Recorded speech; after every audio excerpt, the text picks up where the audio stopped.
Hello അസ്സാം വലൈക്കും. ഇന്ന് നമുക്കൊരു സൂപ്പർ കുനാഫ പുഡിംഗ് ആയാലും നമ്മൾ പെരുന്നാളിനെല്ലാം ഉണ്ടാക്കാൻ പറ്റിയ പെട്ടെന്ന് റെഡിയാക്കാൻ പറ്റുന്ന ഒരു അടിപൊളി പുഡിംഗ്. അപ്പോൾ ഇന്ന് ഫ്രിഡ്ജ് തുറന്ന് നോക്കിയപ്പോൾ കുനാഫിൻ്റെ ഡോ കുറേ ബാക്കിയുണ്ട്. അപ്പോൾ ഞാൻ വിചാരിച്ചു ഇനിയിപ്പോൾ അതുകൊണ്ട് ഇനിയിപ്പോൾ എന്താ ഉണ്ടാക്കണ്ടേ എന്നിങ്ങനെ നോക്കി കുറേ സെർച്ച് ചെയ്ത് നോക്കിയപ്പോൾ ഈ ഒരു പുഡിംഗ് കണ്ടത്. അപ്പോൾ എന്നാൽ പിന്നെ ഇതന്നെ ഒന്ന് ട്രൈ ആക്കാമെന്ന് വിചാരിച്ചു. അങ്ങനെ അതെല്ലാം ഒന്ന് മിക്സിയിലിട്ടിട്ട് ആദ്യം നമുക്കൊന്ന് പൊടിച്ചെടുക്കാം. അപ്പോൾ ഇത് പെട്ടെന്ന് റെഡിയാക്കാനും പറ്റും. ഇങ്ങനെ ഡോ എല്ലാം ബാക്കിയുള്ളവരാണെങ്കിൽ ഒന്ന് ട്രൈ ചെയ്ത് നോക്കാം. നല്ല അടിപൊളി പുഡിങ്ങിനും. അപ്പോൾ ഇത് മിക്സിയിലിട്ടിട്ട് അതെല്ലാം എന്താ പറയുക ജസ്റ്റ് ഒന്ന് കറക്കിയാൽ മതി. നല്ലോണം ഒന്ന് പൊടിച്ച് കൊണ്ടുവന്നിട്ടുണ്ട്. ഇനി നമുക്കിതെന്ത് ചെയ്യണം, ഒരു പാനിലിട്ട് ബട്ടറിലൊന്ന് റോസ്റ്റ് ചെയ്തെടുക്കണം.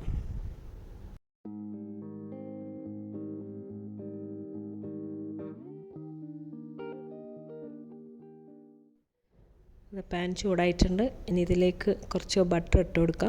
എന്നിട്ട് ഈ കുനാഫയും കൂടി ഇട്ടിട്ട് നന്നായിട്ടൊന്ന് മീഡിയം തീയിലിട്ട് നന്നായിട്ടൊന്ന് റോസ്റ്റ് ചെയ്യുക. ഒരു ഗോൾഡൻ എന്താ പറയുക ബ്രൗൺ കളറാകുന്നവരെ.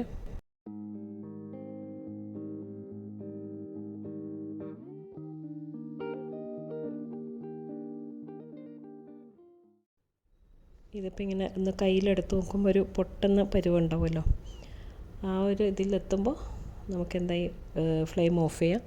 നന്നായിട്ടൊന്ന് ഒന്നുകൂടി എല്ലാം ഒന്ന് ഇളക്കി മിക്സ് ചെയ്ത് നല്ല കളറെല്ലാം ഒന്ന് മാറി വന്നിട്ടുണ്ട്.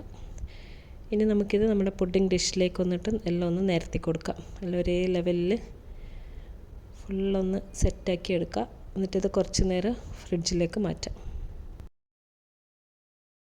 ഇനിയിപ്പോൾ ഇതിൻ്റെ മേലെ ഒഴിക്കാൻ ഒരു കസ്റ്റർഡ് റെഡിയാക്കണം. അതിന് വേണ്ടിയിട്ട് ഞാനൊരു 2 കപ്പ് പാൽ എടുത്തിട്ടുണ്ട്. അത് ചൂടാകുമ്പോഴേക്കും ഒരു അരക്കപ്പ് തണുത്ത പാലിലേക്ക് ഒരു 2-2.5 ടേബിൾ സ്പൂൺ കസ്റ്റർഡ് പൗഡർ ഒന്ന് കലക്കിച്ച് ഇതിലേക്ക് ഒഴിക്കണം. ഇതിൽ ഒഴിച്ചിട്ടുണ്ട്.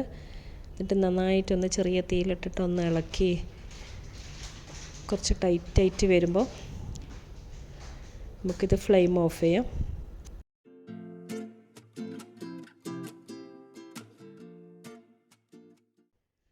കസ്റ്റേർഡ് ഇവിടെ റെഡി ആയിട്ടുണ്ട്. ഇനി ഇതൊന്ന് എന്താ പറയുക ചൂടാറിക്കഴിഞ്ഞാൽ നമുക്കിത് മിക്സിയിലിട്ടിട്ട് ഇതിലൊരു 2 പീസ് ചീസ് ഉണ്ടല്ലോ ക്യൂബ്, അതും കൂടി ഇട്ട് കൊടുത്തിട്ട് നല്ല സ്മൂത്തായിട്ടൊന്ന് അരച്ചെടുക്കാം. അപ്പോൾ ആ ഒരു പുളിയും മധുരവും എല്ലാം കൂടി അടിപൊളി ടേസ്റ്റ് ആയിരിക്കും. അങ്ങനെ അത് അരച്ചിട്ട് ഇത് കുനാഫിൻ്റെ മേലെ ഒന്ന് ഒഴിച്ചു കൊടുക്കാം. എന്നിട്ട് ഇത് കുറച്ച് നേരം ഫ്രിഡ്ജിൽ വെച്ചിട്ട് ഇതൊന്ന് സെറ്റാൻ വേണ്ടി വെയിറ്റ് ചെയ്യണം. ഇനി അതിന് ശേഷം ഞാനിതൊരു 1.5 കപ്പ് പഞ്ചസാര ഒന്ന് കാരമലൈസ് ചെയ്യാൻ വേണ്ടിയിട്ട് വെച്ചിട്ടുണ്ടായിരുന്നു.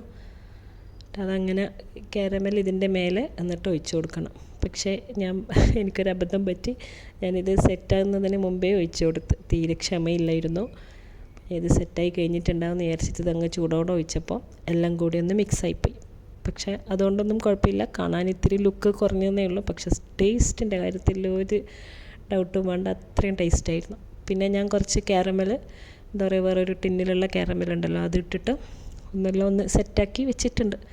അപ്പോൾ ഫോട്ടോയിലൊന്ന് കാണാനൊരു ഭംഗിക്ക് വേണ്ടി മാത്രം. പിന്നെ അതിൻ്റെ മേലെ കുറച്ച് ബാക്കി വന്ന കുനാഫിൻ്റെ പൊടി ഉണ്ടല്ലോ, അതിൽ മിൽക്ക് മെയ്ഡ് ഇട്ട് മിക്സ് ചെയ്തിട്ട് മേലെ ഒന്ന് ഡെക്കറേറ്റ് ചെയ്ത് കുറച്ച് ആൽമണ്ട് ക്രഷ് ചെയ്തതും കൂടി ഇട്ട് കൊടുത്തു. അങ്ങനെ നമ്മൾ അടിപൊളി കുനാഫ പുഡിംഗ് റെഡി ആയിട്ടുണ്ട്. ഉണ്ടാക്കി നോക്കാത്തവരുണ്ടെങ്കിൽ എന്തായാലും ട്രൈ ചെയ്ത് നോക്കാം.